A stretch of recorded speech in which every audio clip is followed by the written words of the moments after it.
Τι είναι το transection στο FUE?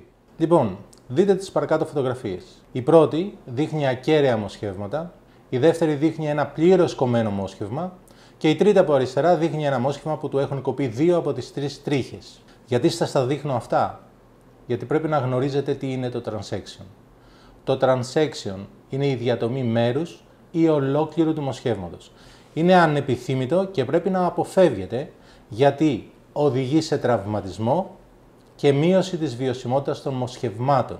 Δηλαδή, εάν ένα τριχοθυλάκιο είναι τριπλό και ο γιατρός δεν καταφέρει να το εξάγει, διότι του κόπηκε όλο ή έβγαλε τραυματισμένο ένα κομμάτι του, είναι αμφίβολη η πιθανότητα επιβίωσης του μοσχεύματος. Το transection ολικό ή μερικό μπορεί και πρέπει να μετρηθεί και πάντοτε υπολογίζεται στην κλινική από εμένα και τους βοηθούς μου. Σε άριστη εξαγωγή πρέπει να είναι κάτω από 3%. Οι λόγοι του transection και οι μέθοδοι αποφυγής του έχουν δημοσιευθεί από εμένα σε αυτό το βιβλίο.